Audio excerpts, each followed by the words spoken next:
नमस्कार, मी हर्षाली हितगुज या आपल्या खास कार्यक्रमामध्ये आपल्या सर्वांचं स्वागत। या कार्यक्रमात आपण विविध आजार त्यावरील उपचार या संदर्भात चर्चा करत असतो आणि तज्ञांचं मार्गदर्शन घेत असतो। आणि आजचा आपला जो विषय आहे तो म्हणजे वंध्यत्व, एक वाढती समस्या। आणि यावर मार्गदर्शन करण्यासाठी आपल्या स्टुडिओमध्ये आलेले आहे डॉक्टर संदीप माने आणि डॉक्टर जयदीप टांग। स्वागत आहे तुम्हा दोघांचं। नमस्कार। नमस्कार। डॉक्टर संदीप माने यांच्याबद्दल सांगायचं झालं तर इंग्लंडमधील प्रख्यात रॉयल महाविद्यालयातून स्त्रीरोग व वंध्यत्व निवारण या विषयात डॉक्टर संदीप माने यांनी उच्च शिक्षण व पदवी मिळवलेली आहे। यशाच्या शिखरावरून तब्बल 12 वर्षांनंतर आपल्या ज्ञानाचा भारतातील लोकांना उपयोग करून देण्यासाठी ते इंडियामध्ये परतले। नोवा IVF फर्टिलिटी ठाणे केंद्राचे ते संचालक आहेत। अत्याधुनिक तंत्रज्ञान आणि आपल्या कौशल्याच्या जोरावर जगभरातील अनेक जोडप्यांच्या समस्या त्यांनी सोडवलेल्या आहेत। दुर्बिणीची शस्त्रक्रिया असेल, टेस्ट ट्यूब बेबी आणि इतर सर्व उपचार करता करता आई वडिलांना जन्म देणारे प्रसूती तज्ञ अशीच त्यांची ओळख झालेली आहे, अशी त्यांची ख्याती झालेली आहे। आपल्या यशामागे समाजाचा मोठा वाटा असल्याने समाजाचे ऋण फेडण्यासाठी ग्रामीण भागात आरोग्य आणि शिक्षण या क्षेत्रात सक्रिय कार्य करत ते आपल्या देशाच्या विकासाचे स्वप्न बघतात। डॉक्टर जयदीप टांग यांच्याबद्दल थोडक्यात जाणून घेऊयात। डॉक्टर जयदीप टांग हे अश्विनी मॅटर्निटी आणि surgical hospital centre for endoscopy आणि IVF येथे सल्लागार आहेत। त्यांनी बऱ्याच केंद्रांवर IVF साठी भेट दिलेली आहे। ते federation of obstetrics and gynaecological society of India FOGSI 2024-25 चे अध्यक्ष आहेत। तसेच मुंबई प्रसूती आणि स्त्रीरोग संस्था MOGS चे ते माजी अध्यक्ष होते। YGAA समिती AOFOG तसेच सुरक्षित गर्भपात समिती FIGO चे ते अध्यक्ष होते। Royal college of obstetricians and gynaecologist द्वारे ते पुरस्कृत देखील आहेत। चला तर आपल्या मूळ विषयाला आपण सुरुवात करूयात। तर संदीप सर, तुमच्यापासून सुरुवात करूयात। आपण बघतोय की सध्या अनेक जोडप्यांमध्ये वंध्यत्व हा जो प्रकार आहे हा खूप वाढत चाललाय। तर एक्झॅक्टली वंध्यत्व वाढण्याची कारणं काय आहेत? हो, तुम्ही म्हणताय तसं हा एक भयंकर प्रमाण ह्याचं झालेलं आहे आणि त्याच्यासाठी आपलं जीवनशैली जी आहे ते कारणीभूत आहे। म्हणजे आपण आपली यंगर जनरेशन जी आहे ज्या प्रकारे जीवनशैली घेतली आहे त्यांनी, जसं की वेळोवेळी खाणं न होणं, व्यायाम नसणं, अल्कोहोल, स्मोकिंग, वजन वाढणं, अशा प्रकारचे जे ताणतणावाचं आयुष्य, मानसिक त्रास, ह्या सगळ्याला घेऊन आपल्या शरीराची क्रिया बिघडत चालली आहे आणि ही एक मोठी किंमत मोजतोय आपण। आणि भोवतीचं वातावरण म्हणा, पोल्युशन, ह्या सगळ्या गोष्टींचे परिणाम होऊन आता हे वंध्यत्व खूप वाढायला लागलं आहे। ह्याचबरोबर आणखी पण वेगवेगळे कारणं असतात। उशिरा लग्न करणं, उशिरा प्रेग्नन्सी करणं, पुरुषांमध्ये डायबिटीज, स्मोकिंग, ह्या सगळ्या गोष्टी, ह्यामुळे प्रमाण वाढत चाललं आहे। ओके, जयदीप सर, आता तुम्हाला मला असं विचारायचं आहे की एकंदरीत वंध्यत्वाचं प्रमाण तर दिवसेंदिवस वाढत चाललंय, पण नेमकं याच्या मागची कारणं काय आहेत किंवा आरोग्यामध्ये कुठे कमी पडते त्यामुळे हे त्रास होतात? आणि जर आपल्याला जर काउंट करायचं असेल, जर एक्झॅक्टली बघायचं असेल की हे एक्झॅक्ट कशामुळे होतंय, तर त्यासाठी कोणत्या टेस्ट अवेलेबल आहेत आणि कोणत्या टेस्ट त्यावेळी करणं गरजेचं आहे? Actually WHO world health organisation असं म्हणतात की 8 to 10% सगळे रिप्रोडक्टिव्ह एज ग्रुप कपल्समध्ये इन्फर्टिलिटीचा प्रॉब्लेम आहे। आता हा प्रॉब्लेम वाढतोय की लोकांना जास्त अवेअरनेस आहे ज्याच्या कारणी ते डॉक्टरांकडे लवकर जातात हे सांगायचं कठीण आहे। अमुक सर्वेस केलेत ज्याच्यात असं दाखवलं आहे की जसं संदीपने म्हणालं की हे सगळे रिझन्स कारणी सगळे प्रॉब्लेम्स वाढत आहेत। आणि जर हे सगळे प्रॉब्लेम्स वाढत आहेत तर ते कशा कारणी आहे ते सांगायचं दरवेळी पॉसिबल नसतं। पण एकदमच बेसिकमध्ये बघितलं तर प्रेग्नन्सीसाठी एक धातूचे कण लागतात, दुसरे स्त्रीबीज लागतात आणि तिसरं गर्भपिशवी आणि नळी आणि ग्रंथी वगैरे ते सगळं ठीक व्हायला पाहिजे। तर एकदमच जे बेसिक टेस्ट जसं म्हणतो ज्याच्यामध्ये आपल्याला कळतं की काय प्रॉब्लेम आहे, तर ते एक सिमेन ॲनालिसिस असते, म्हणजे धातूचं चेकअप असतं। एक बीजांचं चेकअप म्हणजे स्त्रीबीजांच्या चेकअपसाठी एक ब्लड टेस्ट असते ज्याला सीरम AMH सांगतात। ते ऑलवेज एकदम डिरेक्टली कोरिलेट होत नाही, पण it gives you an indication की काय आहे, काय कमी आहे, जास्त आहे वगैरे। आणि पहिलं तरी एक सोनोग्राफी करायची जरुरी आहे, पर्टिक्युलरली एक सोनोग्राफी जे खालून करतो ज्याच्याने आपल्याला ॲनॅटॉमिकल स्ट्रक्चर म्हणजे जी गर्भपिशवीचे आकार आहे, ट्यूबमध्ये काय प्रॉब्लेम आहे की नाही, जी ग्रंथी असते त्याच्यात काय प्रॉब्लेम आहे की नाही ते आपल्याला कळतो। म्हणजे सर्वात पहिलं तर ही 3 बेसिक टेस्ट प्लस पेशंटची हिस्ट्री, म्हणजे त्यांचं पिरियड कसं आहे, पुढे आहे, मागे आहे तसं, आणि एक पेशंटचं तपास करून, एवढं बेसिक आहे। हे झालं त्याच्यानंतर डिपेंडिंग की सपोज आता पेशंटला सिमेन ॲनालिसिसमध्ये काय प्रॉब्लेम आला तर मग त्याच्यामध्ये थोडी वेगळी टेस्ट असते. जर बीजांमध्ये नाही तर सोनोग्राफीमध्ये काय प्रॉब्लेम आला तर मग वेगळी टेस्ट असते. फॉर एक्झाम्पल PCOD आहे की नाही असं बघायला जर आपल्याला पाहिजे असेल तर आपल्याला थोडी अजून ब्लड टेस्ट करायला पडते. PCODचं डायग्नोसिस सोनोग्राफीने फक्त होत नाही, त्याच्यासाठी ब्लड टेस्ट पण जरुरी असते, हिस्ट्री पण जरुरी असते. सो ब्रीफली एवढी टेस्ट म्हणजे 3-4 जी हे टेस्ट आहे, history, examination, semen analysis, AMH and sonography, एवढंच एकदमच बेसिक आहे. आणि ह्याच्यानंतर काय करायची जरूरत असेल तर आपण करतो. ओके. तर डॉक्टर संदीप, एखाद्या जोडप्याने एक्झॅक्टली डॉक्टरांचा सल्ला कधी घ्यावा?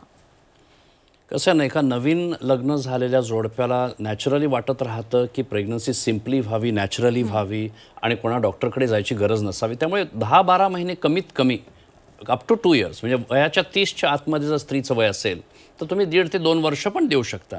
पण बऱ्याच वेळेला होतं काय ना की एक सामाजिक स्टिग्मा म्हणूया त्याला, की लोक घाबरतात, डॉक्टरकडे जायला लाज वाटते की आपण एका फर्टिलिटी सेंटरमध्ये गेलो तर काय वाटेल, कोणाला कळलं तर कसं वाटेल, ते थोडं एक असतंय त्यांच्यामध्ये.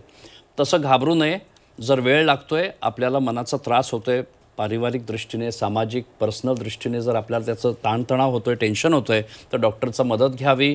लवकरात लवकर प्रश्न कळलेला नेमका बरा असतो. अंधारात जास्त वेळ नाही राहायचं. मग जर प्रॉब्लेम येतोय असं दोघांना वाटायला लागलंय तर डॉक्टरकडे जायचं, डिस्कशन करायचं, आपला विषय सांगायचा. काही वेळेला आता जयदीप टांग म्हणाले तसं टेस्ट करून बऱ्याचशा गोष्टी सिम्पली समजून जातात. सगळं नॉर्मल आलं तर साध्या उपायांनीच प्रश्न सुटतो. काही विषय निघाला तर कमीत कमी ते कळलेलं बरं, मग त्याप्रमाणे पुढची पावलं घ्यायची. त्यामुळे 10-12 महिने तरी द्यावे स्वतःला आणि जास्तीत जास्त 2 वर्ष. ओके. तर डॉक्टर जयदीप, जेव्हा आपल्याला कळतं की काहीतरी प्रॉब्लेम आहे किंवा त्यावर ट्रीटमेंट करणं गरजेचं आहे, तर एकंदरीत या समस्यांसाठी आता सध्या कोणते आधुनिक उपचार उपलब्ध आहेत? इन्फर्टिलिटी म्हणजे हे आपलं जे कन्सीव्ह नाही होत त्याचा प्रॉब्लेम आहे, त्याच्यासाठी ॲक्च्युली भरपूर उपचार आहे. लोकांना असं वाटतं की इन्फर्टिलिटी झालं तर सगळ्यांना IVF करायला पडतं, पण ॲक्च्युली IVFची जरूरत फक्त अराउंड 7 to 8% कपल्सला लागते. बाकीचे कपल्स आहे त्यांना सिम्पल ट्रीटमेंटनी पण आपण ट्रीटमेंट करू शकतो. ट्रीटमेंटचे स्टेजेस बघितले तर प्रॉब्लेम काय आहे त्याच्याप्रमाणे असतो. तो आता फॉर एक्झाम्पल एक प्रकार असतो ज्याला एंडोमेट्रिओसिस सांगतात, ज्याच्यामध्ये जी गर्भपिशवीची लायनिंग असते ती गर्भपिशवीच्या आतमध्येच्या ऐवजी गर्भपिशवीच्या बाहेर पोटात ग्रो व्हायला लागते.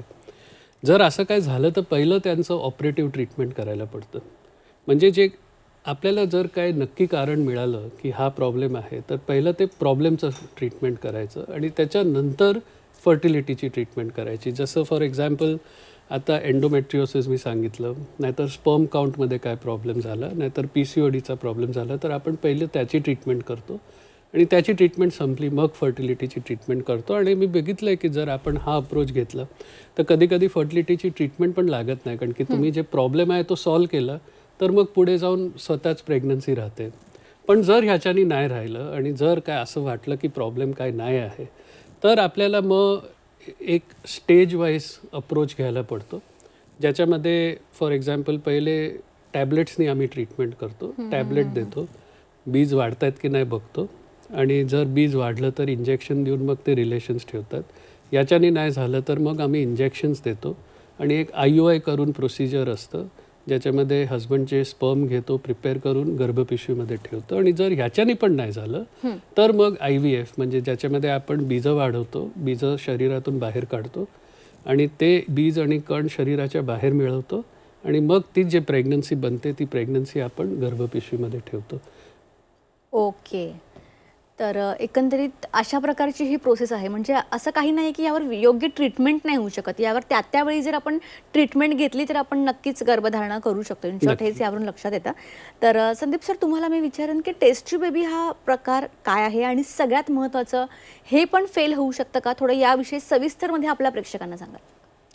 टेस्ट ट्यूब बेबी IVF ज्याला आम्ही आमच्या भाषेत म्हणतो, हे हा शेवटचा टप्पा येतो. म्हणजे जसं आता सर म्हणाले, जसं टॅबलेट्स दिल्या, प्रेग्नन्सी झाली बेस्ट, IUI झालं किंवा दुर्बिणीचा तपास असं काही केलं आणि तेवढ्यातनंच प्रश्न सुटला तर पुढं जायला नको.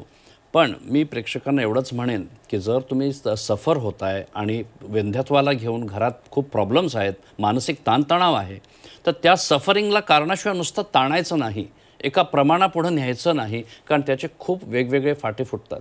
त्यामुळे अशा वेळेला जेव्हा आपले साधे साधे प्रयत्न अपयशी झाले आहेत तेव्हा टेस्ट ट्यूब बेबीसारखा उपाय घ्यावा, ज्याच्यामध्ये काय करतो आपण तर नॉर्मली शरीरामध्ये एक स्त्रीबीज बनतं आहे, एका शुक्राणूला घेऊन एक गर्भ तो गर्भपिशवीत रुजतोय, हे नॉर्मली एक असतं आहे. मग तो चान्स जर वाढवायचा आहे आपल्याला तर आम्ही इंजेक्शनं देतो, सोनोग्राफ्या करतो आणि त्याला घेऊन शरीरामध्ये 10 ते 12 तरी स्त्रीबीजं बनवायचा प्रयत्न करतो. आता हे प्रत्येकाच्या शरीराच्या क्षमतेप्रमाणे असतं आहे, पण 10-12 समजा स्त्रीबीजं झाली, 10-12 शुक्राणू घेतले आणि त्यातनं चांगल्या क्वालिटीचे गर्भ घडवले, समजा ह्या 4-5 गर्भ घडले, त्याच्यातला बेस्ट चांगला निवडून गर्भपिशवीला दिल्याने शरीराचे 3/4 काम आपण केलं तरी 1/4 उरतो. म्हणजे तुमचा पुढचा प्रश्न जो आहे की कधी फेल होतं का, कारण जेव्हा आपण हा चांगला गर्भपिशवीत सोडतोय, सायन्सच्या ह्युमन्सच्या कपॅसिटीचं तिथं लिमिट आलं ते, कारण त्यानंतर रुजणं हे आपल्या हातात नाही आहे.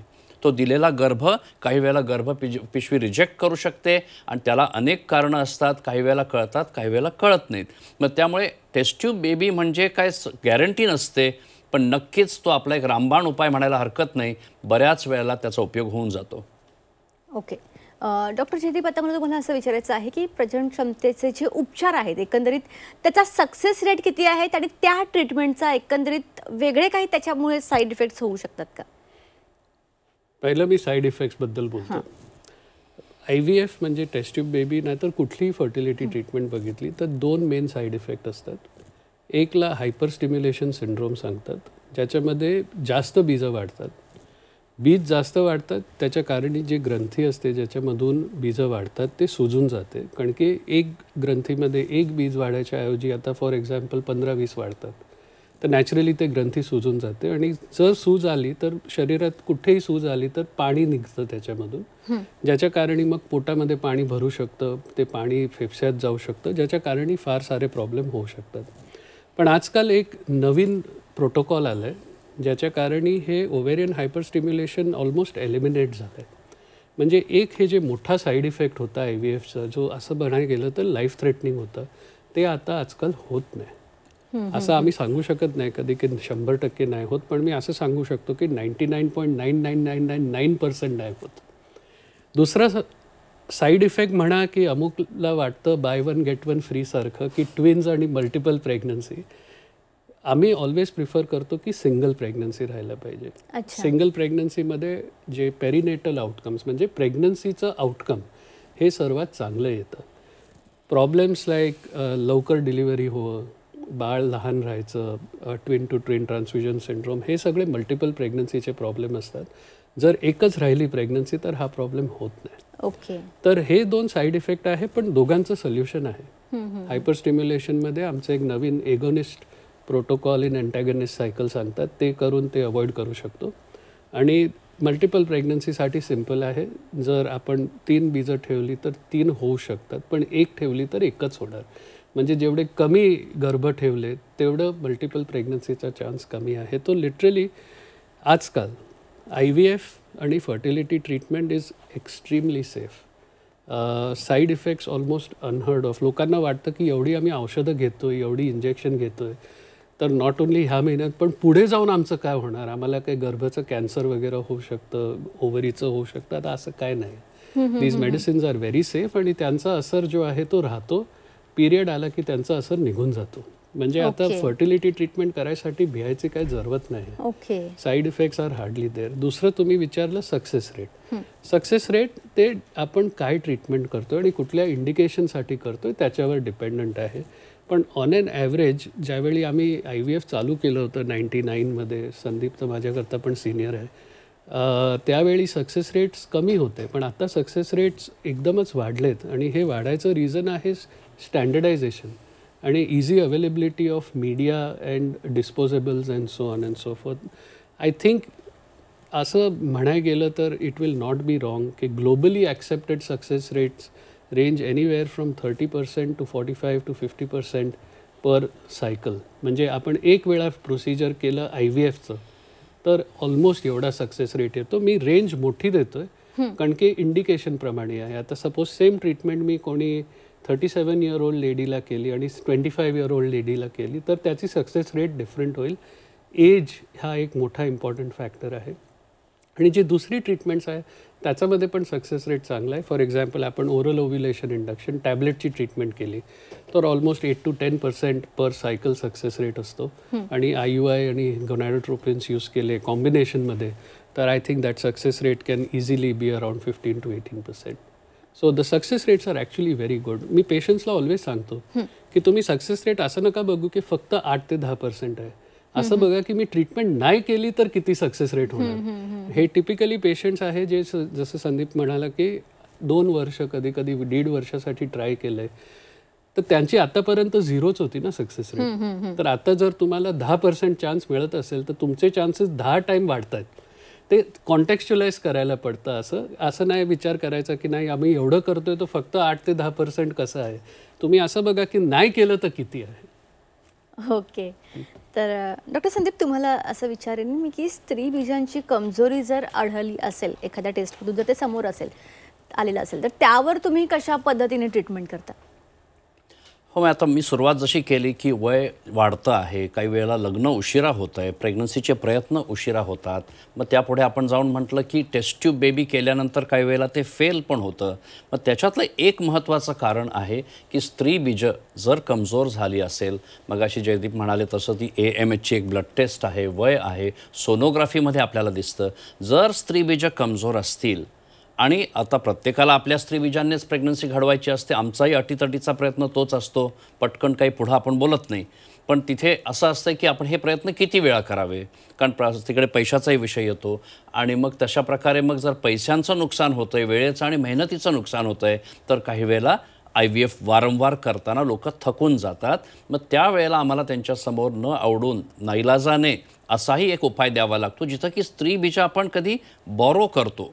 आता हा विषय कॉम्प्लिकेटेड आहे थोडासा की दुसऱ्याचं स्त्रीबीज म्हणजे काय, तर कोणा दुसऱ्या स्त्रीला ह्याच्या ट्रीटमेंटमध्ये घेतात. 27-28 यंग वय असतं आहे, त्यांची स्त्रीबीज घेतोय. आता एक नवीन कायदा आहे, त्या कायद्याच्या अंतर्गत बऱ्याच काही नियम आलेले आहेत. त्या नियमात बसून आपण त्या स्त्रीबीजांना घेऊन त्यांच्या हजबंडचे शुक्राणू घेऊन तसा गर्भ त्या स्त्रीमध्ये ट्रान्सफर केल्याने प्रेग्नन्सी त्यांचीच होते. आता इथे मनाची तयारी हा सगळ्यात मोठा विषय राहतो. आता जयदीप जसं म्हणाले तसं की माणसं निर्णय घ्यायलाच घाबरले नाही पाहिजे किंवा काय, तर तिथे काउन्सिलिंग, मानसिक तयारी हा एक त्या कायद्यामध्ये फार मोठा विषय आला आहे. कारण वंध्यत्वेशी झुंजणाऱ्या कपलला काउन्सेल करणं, त्यांना सगळ्या गोष्टी नीट समजवणं आणि मग त्याप्रमाणे त्यांना निर्णय घ्यायला मदत करणं, सगळे प्रश्न सुटू शकतात. सगळे, फक्त वेळोवेळी योग्य निर्णय घेता आला हवा आपल्याला. ओके. डॉक्टर जयदीप तुम्हाला मी असं विचारेन की आपण बघतोय की वंध्यत्व होण्यामागचं एक कारण हे पण आहे की आपण लेट लग्न करतोय करिअरसाठी, सगळं प्लॅनिंग लेट करतोय. पण एकंदरीत कुठेतरी आपलं जे डेली रुटीनमध्ये जे आपण डाएट असेल किंवा सगळ्या गोष्टींचा समतोल कुठेतरी बिघडत चालला, आपण खूप बिझी होत चाललोय. तर एकंदरीत आपण आरोग्याची कशी काळजी घेतली पाहिजे याबद्दल थोडक्यात आपल्या प्रेक्षकांना सांगाल? ॲक्च्युली 2 वेगळे क्वेश्चन्स आहेत तुमच्या क्वेश्चनमध्ये. एक आहे की लेट मॅरेजच्या कारणी जे डिले वगैरे होतं आहे आणि दुसरं लाईफस्टाईल जे आहे ते. माझं मत ऑलवेज असं आहे की कोणी पण जर प्रेग्नंट व्हायचं आहे की नाही व्हायचं आहे त्यांना ते चॉईस व्हायला पाहिजे.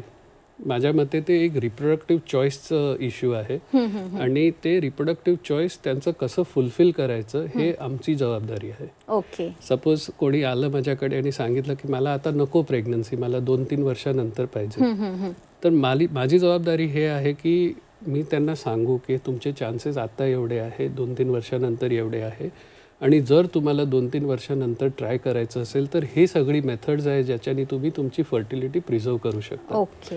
So it's a matter of reproductive choice. The second question is about lifestyle. I think certain extent संदीपनी सांगितले जंक फूड वगैरे, पण actually it is easier said than done. Lifestyle changes are always very difficult आणि जर त्याच्यामध्ये काही concrete outcome मिळाला तर इझी असतं, पण जर कॉन्क्रीट आउटकम नाही मिळाला तर ते डिफिकल्ट होऊन जातं. याच्यामध्ये लाईफस्टाईल चेंजेसमध्ये एक मेंटल हेल्थचं आहे, त्याच्यावर कदाचित आपण इनफ ध्यान देत नाही आणि ते पण आपण द्यायला पाहिजे. ओके. तुम्ही या ठिकाणी आला, खूप चांगलं मार्गदर्शन केलं, त्यासाठी तुमचे मनापासून धन्यवाद. थँक्यू. थँक्यू. थँक्यू. तर प्रेक्षकांनो, आजचा आपला विषय होता वंध्यत्व, एक वाढती समस्या. तर एकंदरीत यावर कशा पद्धतीने ट्रीटमेंट आहे, यावर आपण काय करू शकतो, याविषयी अतिशय उत्कृष्ट असं मार्गदर्शन डॉक्टर संदीप माने आणि डॉक्टर जयदीप टांक यांनी या ठिकाणी केलेलं आहे.